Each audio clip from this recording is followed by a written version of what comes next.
Welcome to Sethu Chitra kitchen. நான் கத்திரிக்காய் முருங்கைக்காய் சாம்பார் நான் செஞ்சுருக்கேன்.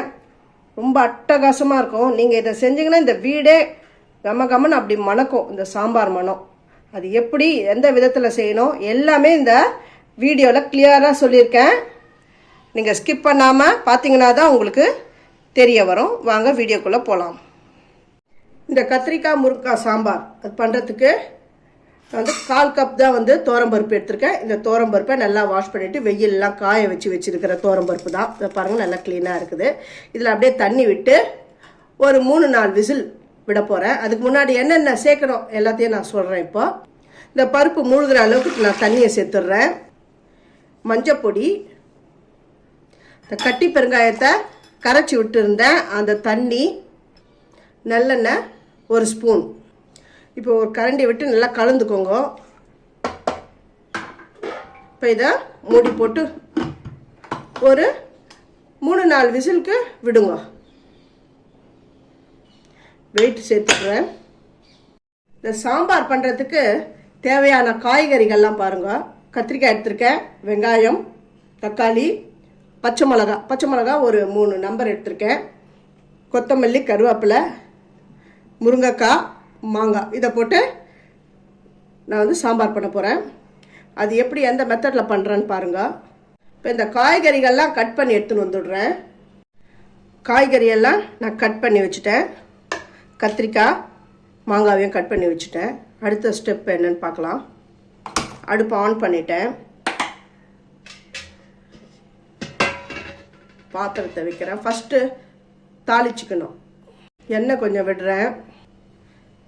கடுகு, ஜீரகம், வெந்தயம், வெட்டி வச்சிருக்கிற வெங்காயம், பச்சை மிளகா, கருவேப்பிலை இதெல்லாம் போட்டு வதக்கணும்.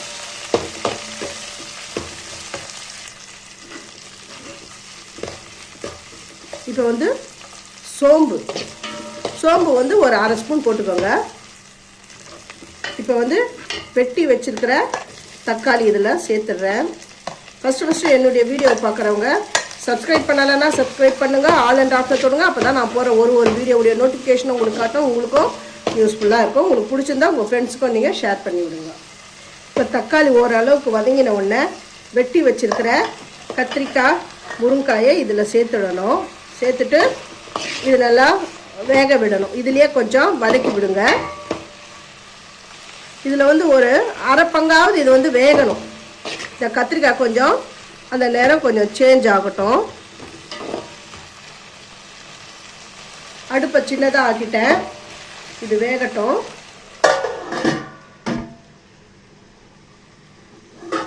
வந்துட்டுதான் பார்க்கலாம்.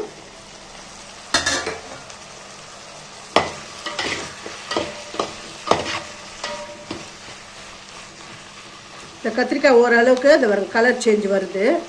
இப்போ என்ன பண்ணலான்னா உப்பு சேர்க்கணும். குழம்புத்தூள் உங்கள் காரத்துக்கு ஏற்ற மாதிரி சேர்த்துக்கோங்க. உப்பு உங்களுக்கு டேஸ்ட்டுக்கு ஏற்ற மாதிரி சேர்த்துக்கோங்க. அப்புறம் ஜீரகத்தூள் 1 ஸ்பூன் சேர்த்துக்கிறேன். எல்லாம் சேர்ந்து வர அளவுக்கு கொஞ்சம் அப்படி வதக்கிக்கணும். எல்லாம் ஒன்றும் சேர்ந்து அப்படி வந்துடுது. இந்த டைமில்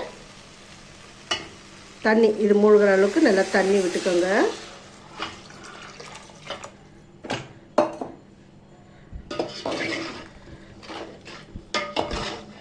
இது நல்லா கொதி வரட்டும். நான் தட்டு போட்டு மூடி வைக்கிறேன். இப்போ பருப்பை குழச்சிக்கணும்.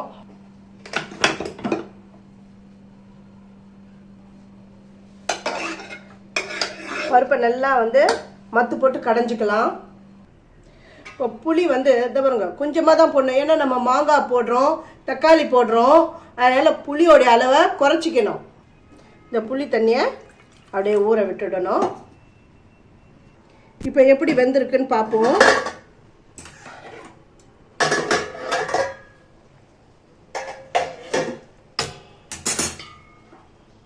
இது பாருங்கள், இது நல்லா வெந்து வந்திருக்கு. இந்த முருங்காவும் பாருங்க இந்த முருங்கைக்காவும் வெந்திருக்கு.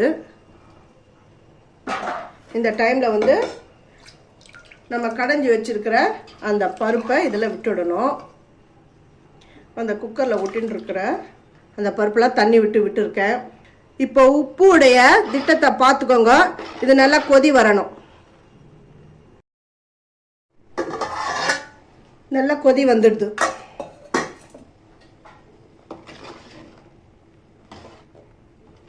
பாருங்க, இந்த முருங்கைக்காய் வந்து அப்படி வேகும். இந்த அப்படி அழுதா அழுந்தது பாருங்க. இந்த டைமில் கரைச்சி வச்சுருக்கிற இந்த புளி நீரை இதில் விட்டுடணும். இந்த புளி நீர் சேர்ந்து நல்லா கொதி வந்துடுது. இந்த டைமில் கட் பண்ணி வச்சுருக்கிற இந்த மாங்காய் துண்டங்களை நான் இதில் சேர்த்துடுறேன்.